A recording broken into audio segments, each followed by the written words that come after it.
So first I'm going to ask you a couple serious questions, and then I'm going to may or may not have gotten some questions from your friends um, to ask you, your former Badger teammates. So first off, um, who's going to win the NBA championship? I mean, last night we saw LeBron had a crazy game. Russell Westbrook was on fire, but what are your thoughts there? I think the theme the whole season has been who's going to beat the Golden State Warriors. Yep. And I think once Steph gets back, it's going to be even worse. So I think – but here's the thing. I think the only teams that can beat them are the Rockets in the West. If another team's going to get out of the Western Conference, or I think the team in the Eastern Conference was the best chance to beat the Warriors or the 76ers. I don't know why. Well, the 76ers were really young, but I could see it happening. Yeah. I think they have the most weapons. I don't think the Cavs have LeBron, and I don't know if that's enough to consistently beat a good team. So, well, I don't think the Cavs would be good if LeBron wasn't on their team. They might be the worst team in the NBA. Yeah. I mean, there's not really much outside of him. I think he proved it last night. That was almost painful to watch.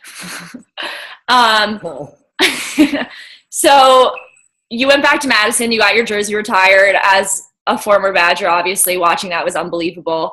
What was that like for you? Especially also that was a crazy game when the Badgers upset Purdue. It was weird. Obviously it was awesome, but it was weird because at the time I'm 24 years old and I'd been out of school for 2.5 years. So to be the first player to get my jersey retired that fast after graduation it's hard to gain perspective on what really everything means. I mean, I know for a fact that if I was like 55 and coming back with a family and everything else, that it would be a little bit different. But, when they first came to me and said that they wanted to do it, I was obviously very excited and emotional about it, but I just wanted to gain perspective on it. So I actually called my dad and I was like, this is weird that they want to do it so fast. And he was just like, you got to go and you got to do it and you got to do it now. I mean, when you really think about it, being the first player to get their jersey retired and have your name hang in the rafters, like you got to do it whenever they want. So, it was awesome. The game was awesome. The atmosphere was awesome. Having all my family and my friends there was awesome. And then going to the KK afterwards was even better. I'm sure. I was going to say, and your suit was like stellar. I worked. That took a lot of planning. Really? I'm not good at fashion. I don't know fashion. It was amazing. I loved it. It made me laugh. 3 different people to help me design it and pick it out and make sure it looked good. Well, you did. It was great. I was a big fan of it, and I loved the court storm at the end, even though there was a little hate by the media on the court storm, but it was great. Who cares about the media? If you were to give the Badgers any recommendation right now, going into next season, I mean, they didn't make the tournament, what would you tell them? And also kind of what are your thoughts on Happ declaring for the draft? Well, I'll start with the Ethan thing. Obviously there's an opportunity now for players to declare for the draft without hiring an agent. And exactly. There's absolutely no reason not to do it. When I was after my junior year and I was considering leaving, I had to do work like behind the scenes to figure out like what was being said and what was the buzz around me being drafted. Because obviously, if you're going to be a first round pick in the NBA, especially a mid to high first round pick, I mean, that's a life-changing amount of money. That's a life-changing experience. And to be completely honest, you got to jump on the opportunity. But, it's so hard to go and find information on yourself because you don't really have the access to it while you're in college. You can't really speak to agents. You can't really speak to NBA executives. You can't do any of that stuff. But now declaring for the draft gives you the opportunity to do that. Yeah. And you can find out what people are saying about you, find out what you need to work on. And also at the same time, it gives you the ability to have workouts in front of NBA teams. Yeah. So for him, it's valuable experience to do that. And without hiring an agent gives him obviously the opportunity to come back So, it's great that he did that because it's only going to help him in the long run. And as far as the team goes, obviously there's a lot of also seeing play that definitely didn't help. Dimitri and Kobe were out for the season. You're relying on Brad, who's a true freshman, to be a big-time scorer. And it was tough. They did well with it at times, and they didn't do well with it at times, which is what you would expect when a freshman's leading your team. So this summer will be big for all of them, and I think a lot of the young guys got a lot of experience. So it should be exciting going forward. Well, you guys grew as a team, and that's what the Badgers are known for. So hopefully, we have a lot of expectations now. I had a hard time watching it this year. I'm sure you did too, but especially, I was pretty fortunate with my 4 years at school, getting to watch you guys play all the time. But you briefly mentioned, obviously, behind the doors and paying for play, and I know that you're very vocal about athletes getting paid for play. So I know that during the Final Four, there was the 3-on-3 tournament. Did you see that? Where the Big Ten won $50,000 in cash. Obviously, if you were in the Final Four when you were a senior at that time, that wouldn't have been an option for you. But what were your thoughts on even the premise that these seniors were getting paid for play? I think it's awesome. I think it's great. Obviously basketball is – when you go to college, especially me, academics weren't my main concern. That's just not the way it worked. Basketball was always my number one priority, and I put so much time and effort to being good at basketball because that was what was going to give me the biggest return on what I wanted to do later in life. I wanted to keep playing basketball for as long as I could, or I wanted to go into coaching. So that was my number one focus. And now for players to have the opportunity to make money off of their name, while they're still fresh in college is a great opportunity. There's a lot of things that need to change as far as the NCAA goes. And it goes a lot deeper than just money and figuring out who gets paid what. And my biggest thing is that players don't necessarily need to be paid to play, but they need to keep their image. They need to be able to profit off who they are while they're in college, because for some people that's as big as it gets for the rest of their life. So having the ability to profit or make money name in your likeness while you're still in school is something that the NCAA should definitely reconsider. No, I agree, especially because like you said, there's so many athletes. You don't know if a Jayshawn Tate from Ohio State is going to make it to the NBA, but he has such a big name. Yeah. But I completely. And he's popular, and that definitely has a value to him. It has a value to his family. And like I said, you never know what it's going to be like for him going forward. You don't know if it's going to get bigger or better, or you just never know. There's uncertainty. So with uncertainty, you want that to happen now. No, I completely agree. So kind of the fun stuff. Is your Fortnite game as good as you claim it is? It is. It is indeed.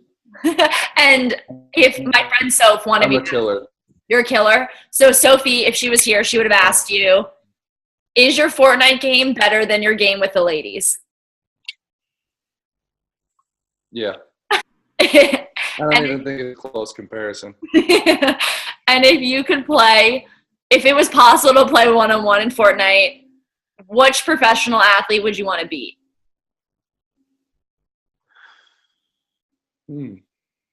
Probably Gordon Hayward, because everyone seems to think since he started streaming faster than everyone that he's the best Fortnite player. I'm too lazy. That's the thing. I know I'm really good at it, and I'm just too lazy to do all the streaming stuff that everyone does in the following. So I know I'm the best. I'm the best Fortnite player in the NBA. I don't care what anyone says. I know I am. So we actually interviewed Saquon Barkley, and he claims that he's going to be the best in the NFL. Maybe we should set you guys up and make you guys play Fortnite with each other. Yeah, that should be a thing. I think and that's funny. That's what's getting really popular right now is people streaming on Fortnite and playing against or with other athletes. It was like the other night I was streaming and playing with Miles Brown and King Batch, and it's just so bizarre and so random. So and 7,000 people were watching the play. It's a phenomenon. It's crazy. My brothers are obsessed with it. I don't know what I just don't get it, but I support you. It's awesome. It's awesome. So you're also really active on Twitter. I gotta know, do you come up with all of your own tweets?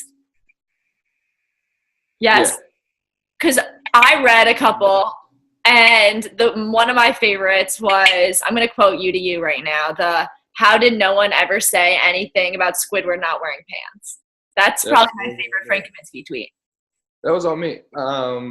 Because I was on a plane and I was coming back from Charlotte to Chicago, and I was just, obviously when you're on a plane and there's nothing to do, you just sit and look at Twitter and Instagram and stuff. And I just had the thought to myself, like, why did Squidward never have any pants on? So we were a fan of that one. You have some great tweets. I love them. I try to be funny. I can tell. My favorite I don't think you're trying, though. I think it's like naturally you. It is. But also my favorite thing to do on Twitter too is to tweet things that I know will make a group of people really upset, just so that I can read all the comments and responses to myself. And they're so funny. Do you ever respond to anyone? Yeah, absolutely. Oh, good. That's great. I love that. That's like kind of conniving, but I love it. It is. But it's so easy. It's just easy to make Twitter mad. I agree. It's way too easy. And now you have your new podcast, which I was listening to yesterday. I'm a big fan. I was laughing to myself in the office. And how did you guys come up with Pros and Joes? And what was the concept behind that? So it's me and my 3 best friends. I got more best friends I'm sure. than that, but like I've had this group of friends together with me since my sophomore year of high school. We've been pretty much best friends since then. And I've obviously been offered to do podcasts in the past, but that was just like me, and I didn't want to do them just me, because I'm not always necessarily the most active person when I'm not playing basketball. I like to relax and do things. So our idea was to create this podcast with me and 3 of my friends, and we do it as like a concept or like a compare and contrast to like a pro's life, which is me, and their lives, which they're just normal, regular 24, 25-year-olds. I cannot believe your friend was fired for doing this podcast. Yeah.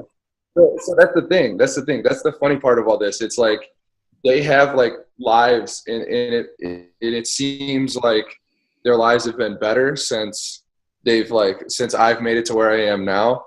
And it's kind of funny because they're still dealing with the same things that everyone else deals with all the time, like getting fired, dealing with parking violations and all that. We got a lot of funny stuff coming in store. Oh, I'm excited. We're just getting started. I gotta know, how do you decide who your Joe of the day is? When you post those, I'm like, I should be your Joe of the day. I don't know. It's really random. Like we see something funny and see something we have to do, and we're like, gotta make that the Joe of the day. I love it. And I love your sneakers. So I want a pair of your sneakers. The Pros and Joes ones? Yeah, I expect you to send them to me. You gotta get a customizer for those. I'm keeping those ones. They're amazing. I was laughing at them. They're great. They really are. They really are. But anyway, yeah, I'm a big fan of it, and I'm really excited that you guys are doing that, because I do think it's really great that you get to see like the perspective of a professional athlete hanging out with his best friends that are just normal lives. And that's also the other thing. Like, as far as a podcast goes, like, we're just there to have fun with it. That's like our number one goal. We have too many great conversations that are really funny that we feel like need to be heard by other people. So this is our opportunity to do it. So I was told by Zebo to ask you this. What are you going to do after your NBA career? I know, okay, your NBA career hopefully is a very long one, but what is your plan?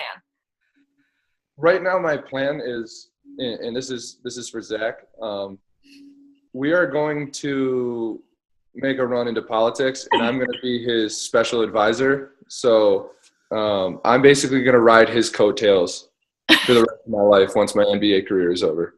You can like fund his political campaign. I don't know about funding it. I'll definitely make donations. But the thing is, I told him the only thing, he doesn't even have to pay me. I just don't want to pay taxes. I think that I was telling him that I could see that being a really bad TV show. No. So if it doesn't work out for real life, you can make it into a television series. No, because we're going straight to the White House. I was guaranteed a room in the White House. So, White House or bust for me. Well, what's your role going to be in the White House? You're going to be following Zach around, basically, is your role. I initially wanted like a bigger role or something like that, but then I was like, that's probably too much work, so I'll just call myself a special advisor. He said that you might not be mature enough right now. I'm 25 right now, so that gives me 11 years. Sure. 11 years to figure it out. So like you said, you saw that Olivia and Sam, we interviewed Olivia and Sam was in it, and he was cooking her tilapia in the background. If you had to cook a meal for a lady, what would you cook her? I don't know. I don't know how to cook. I feel like I wouldn't want you to cook for me either. No, I know how to grill. All right, that's fair. I'd probably grill up steaks, asparagus, potatoes, and then obviously I would need her help on like other stuff. But it could be a group effort to make a good meal. All right. Well, now I'm telling you, I want Pros and Joe sneakers and a home-cooked grilled steak dinner now that we're both living in Chicago. I can do this. I'll give you the sneakers. I don't want to take the time to cook.